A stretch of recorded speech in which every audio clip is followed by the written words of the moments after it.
Parce que si tu es sans peur, c'est que tu peux aborder l'ayahuasca et ses terreurs, tu peux manger des champignons et passer carrément en enfer. Hmm. Et puis, youpi, j'y vais, quoi. Or, dans mes consultés, il y a une majorité qui refuse de plonger dans ces enfers-là. Hmm. Et si tu dois te mettre à la place du consultant avec ton propre enfer, tu as intérêt à les avoir vécus, ou en tout cas d'être suffisamment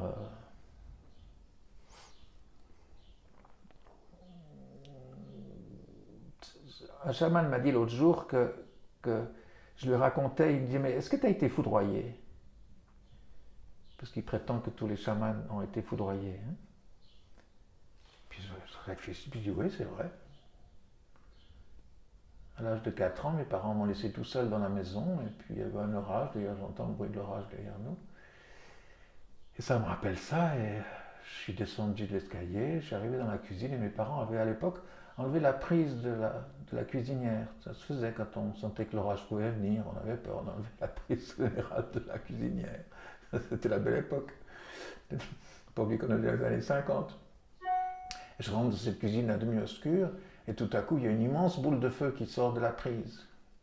Et qui, pour moi, fait le tour de la cuisine, et je ne sais pas où elle est allée. Hein. Et au cours des mois suivants, j'ai juste raconté que j'avais vu une boule de feu. Tu vas me dire, c'est Tintin et cette boule de cristal, c'est exactement ça. Hein. Mais j'en étais pas conscient à 4 ans. Mais quelques mois plus tard, on a remarqué qu'on avait un chat qu'on avait surnommé Badinguet, qui en vaudois veut dire un peu folichon. Et la cuisine était en catelle et on rentrait directement depuis l'extérieur dans la cuisine. Et quand il rentrait dans la cuisine, il marchait sur 2 pattes. Je me suis dit, tiens, il est un peu barge ce chat. Et quand on ouvrait le robinet d'eau froide, on se faisait un peu électrocuter comme ça. Et petit à petit, on s'est rendu compte que la foudre était tombée sur le câble de rentrée dans la maison, sur la paroi extérieure de la maison. Et que l'orage, enfin la foudre avait suivi le conduit électrique jusqu'à la cuisinière et que ça avait fondu l'entrée. C'était des espèces de cabochons en verre à l'époque devant les maisons qu'on mettait avec l'arrivée d'électricité, qui étaient accrochés à la maison. Donc la maison était sous électricité constante depuis la foudre que j'avais ramassée. Pourquoi je te raconte ça? Parce qu'il faut avoir tout vécu. Hein? Alors parle-moi de ta broyeuse, puisqu'on a fait une digression. Et c'est important, hein, qu'en tant que consultant, tu ressentes, tu accompagnes le ressenti en empathie de ce que l'autre. Alors moi, si je te dis que j'ai vécu ça avec la viande, c'est kiff-kiff, hein, mais j'ai aussi vécu ça chez mon oncle boulanger à Avanches, et c'est sûrement la même machine que chez toi, chez ton grand-père, c'est ce machin avec 2 pattes, et puis tu sens que ton emprise est de contrainte, je te dis pas. Hein. La patte n'a qu'à bien se tenir. Hein. T'es d'accord? C'est très impressionnant ces 2 bras, parce que je les vois, moi. Donc toi, tu les vois aussi. C'est pas parce que je les vois que tu dois les voir, c'est parce que toi tu les vois. Comment tu te sens là-devant? C'était le repli de tes mains, tes bras croisés. J'ai peur. Oui, essaie de dire comment. J'ai j'ai peur. Comment j'ai peur? Reste dans ton corps. C'est marrant qu'on ait l'orage. J'ai peur J'ai envie de toucher et j'ai peur de perdre mes mains, en fait. Une espèce Alors, enlève le mot désir et mets-moi le vrai mot que tu connais aujourd'hui. C'est le désir de toucher et... Et peur Ah, j'ai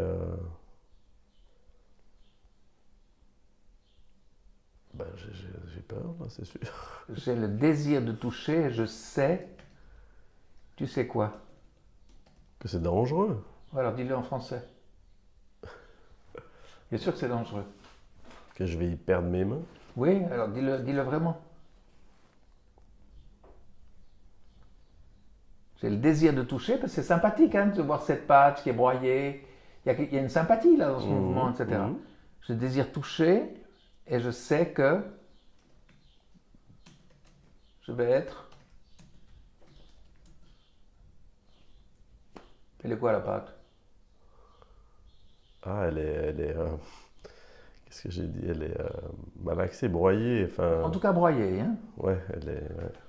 Ouais, mais si tu te mets juste 2 secondes à l'endroit où les non, deux non, bras non, se rejoignent, c'est l'endroit impossible. En secours, ouais. Alors vas-y, rentre là dans ton voyage. Ça, c'est ta création. Mhm.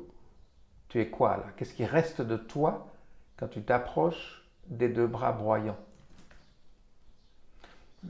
Comprends-moi, hein, je suis consultant, tu es consulté, je sais que tu as trouvé une parabole Ouais. avec une mélangeuse de pâtes chez tes grands-parents. D'accord? Or, il y a exactement le désir du toucher, de la pâte, de la boulangerie, de la sympathie, de grand-père, gna gna gna. Puis ça, cette machine dantesque qui, par ses 2 bras, a fait exactement ce que tu as fait. Je me croise les bras, j'ai les doigts qui bougent. C'est mon escargot de tout à l'heure, hein, si tu veux. Tout à coup, donc, Papy FT peut te demander qu'est-ce qui reste de toi sous l'emprise de cette machine. Et là, je sais que je pèse mes mots. Parce que c'est une emprise, hein, de cette contrainte. Une frustration. Oh, ça, c'est très intelligent. Tu vois, ça je ne vais pas prendre. De cette machine contraignante. Alors, une frustration, c'est vrai. La frustration, c'est ce qui est entre les deux, si tu veux, par rapport à ta réflexion. Mais sur le plan corporel, c'est pas ça du tout. Traduis le mot frustration dans ta réalité des 2 bras qui te broient. Qu'est-ce qui reste de toi? C'est toi qui se change dans une nouvelle matière.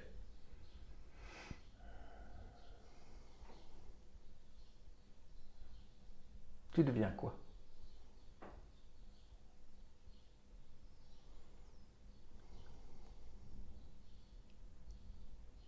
Sans bien ces 2 bras, sans cette pâte, tu étais choisir cette parabole. Mhm. Qu'est-ce que tu es?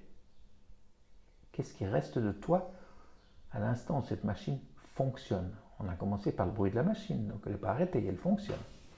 Elle broie, elle malaxe, elle pétrit, elle serre, elle frotte, elle coince, je sais pas, on peut trouver plein de mots. Alors c'est tous des trucs que je rajoute que je te dirai jamais si tu étais consulté. J'attendrai que toi tu trouves que tu es toi-même quoi. Autant tu as envie de toucher la pâte, tu es la pâte. C'est ça. Mais tu es la pâte Broyée. broyée. Ah ah. Qu'est-ce que ça te fait d'être cette pâte malaxée, broyée? Qu'est-ce qui reste de toi? Une frustration broyée, c'est-à-dire une pâte. Est-ce que tu m'accordes ça? Une pâte broyée. Alors qu'est-ce que, comme consultant, tu vas faire lorsque la personne t'avoue qu'elle a été choisir ça pour être une pâte broyée? Ben, fais parler la pâte broyée. C'est-à-dire, tu as déjà une matière, là, c'est toi qui la raffines petit à petit. Rien qu'à voir tes doigts bouger. Donc dis-moi ce qu'elle te dit, cette pâte broyée. Même si elle est restée muette jusqu'à maintenant. Parce que si je m'écoutais en pâte broyée, je hurlerais de colère, de tristesse et d'angoisse. Tu piges? Alors tu dis rien. T'es broyé.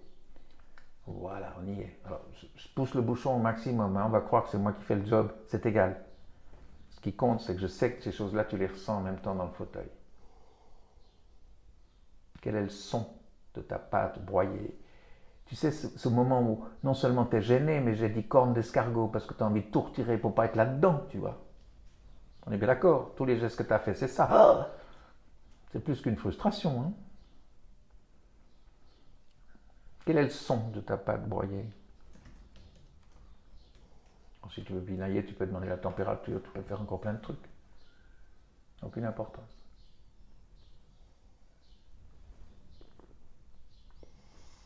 Quel son tu entends dans cette pâte malaxée, broyée? Je parle de la pâte, hein, je ne parle pas du bruit de la machine. Ça aussi tu peux dire. Faut pas que le mental d'en face te renvoie dans des trucs impossibles. Non, non, la vérité elle est dans la pâte. C'est au cœur de la pâte que tu vas entendre un son. T'arrêtes de parler, même, tu le laisses écouter. Oui, je te laisse écouter.